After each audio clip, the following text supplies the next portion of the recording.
there, and welcome back to Building the Boys. We've now got another Halloween horror, and today we are talking about Gremlins. Not those ones.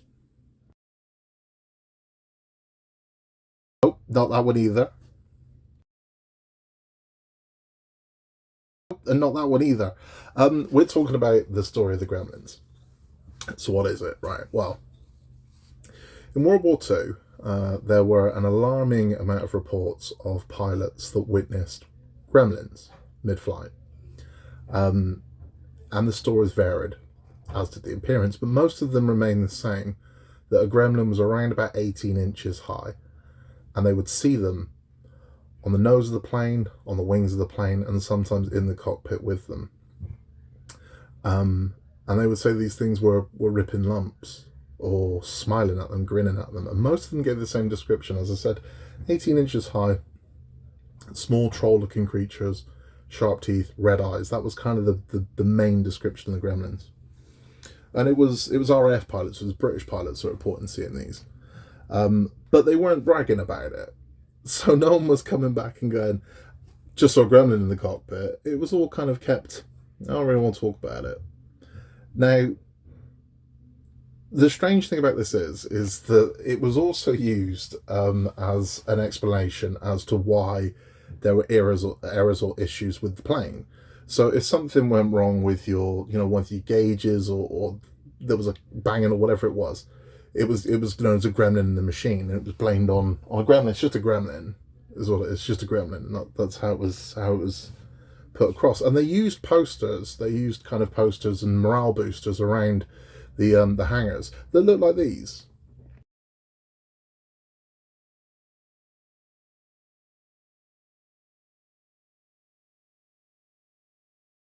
So what the principle behind that is when you're in this heightened position of war, griping at each other about someone else doing something wrong probably wasn't the best way to go about it. So a gremlin was just kind of it's a gremlin.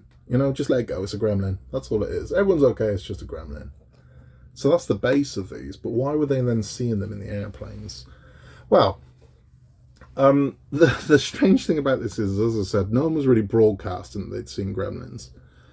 But then once you'd have one pilot say to another, maybe over a beer, I saw something weird last week. They were finding that another one would say, so did I. And a lot of them were seeing these things.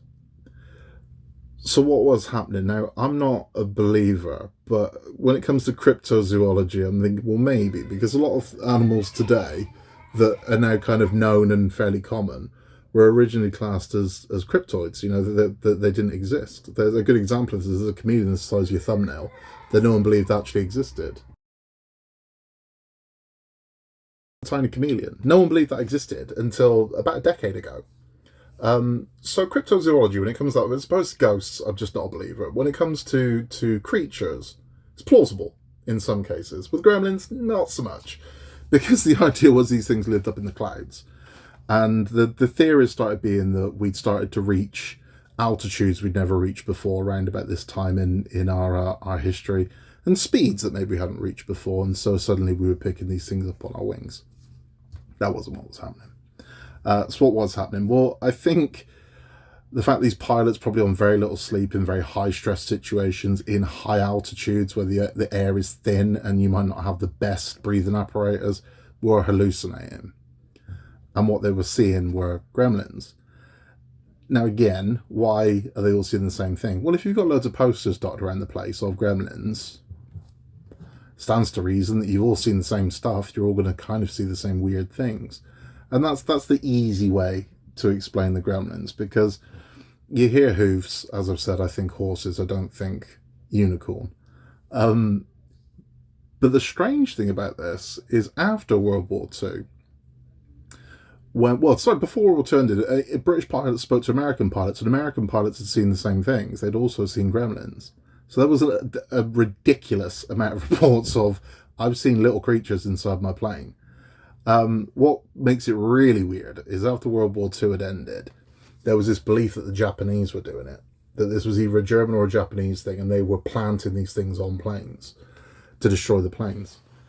After World War II ended, and we're all friends, and the Japanese and the are speaking to British pilots and American pilots speaking to German pilots. The German and Japanese pilots all said the same thing. They'd also seen gremlins in their planes, and they thought it was the British and the Americans doing it to them. I just find it very strange that all of these people are seeing the same things. Now, the descriptions of the gremlins vary from person to person, but most of them do maintain the same characteristics. There are different. I mean, there are ones people saw them as white or grey, and there are other people that saw them as more human.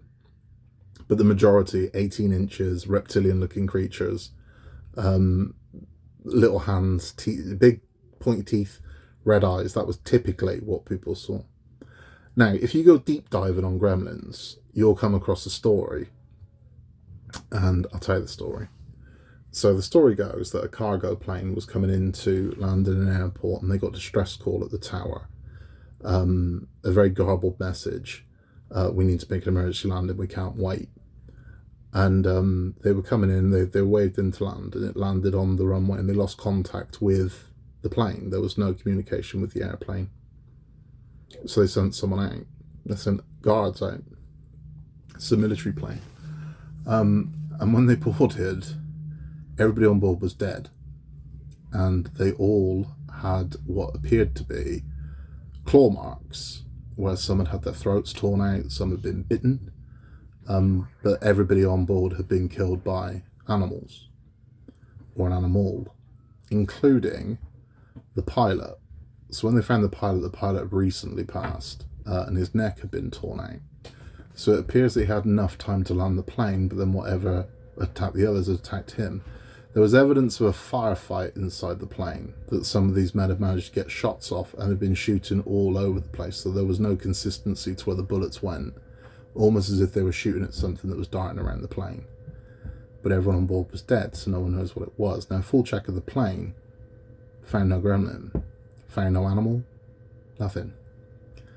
Very strange. Now, that story gets reported quite a lot, and it appears in Fortean and fringe sort of sites and things like that. But you can't find anything about the plane, so you can never find what code the plane was. You can never find the nationality of the plane, and you can never find the airport this happened at, which suggests it didn't happen. Otherwise, we'd have some proof or evidence. But there are people that swear blind they saw them, and they won't accept that it was a hallucination. They know what they saw. Roald Dahl, who was an RAF pilot at the time, had heard the stories of the gremlins, and he wrote a book around them, which was also the basis for a short Disney film and also their appearance in a Bugs Bunny cartoon, which was one of the pictures we saw at the beginning. And then subsequently that went on to become the Gremlins movie we all know today. So the Gremlins movie, where Mr. Flutman's talking about the Japanese putting them in watches and things like that, that's where that story comes from, the very real threat of gremlins. However, as much as gremlins were a threat, what gremlins actually did was help win the war. Because instead of men bitching and whining at each other, there was a camaraderie of, we'll just let this go. It was gremlins that did it. So gremlins did play their hand in winning the Second World War, because it just bonded people instead. But what a strange story. So who knows? Was there a gremlin out there? I don't think so. I'm sure some bones would have fallen from the sky at some point, but we've never found that. But no, there are no evidence of gremlins existing, but there are lots of stories that they do. And that is all for this Halloween horror. We will catch you very soon for the next one. Until then, stay scared. If you haven't yet, please hit the like button, hit the subscribe button. We'll catch you on the next one.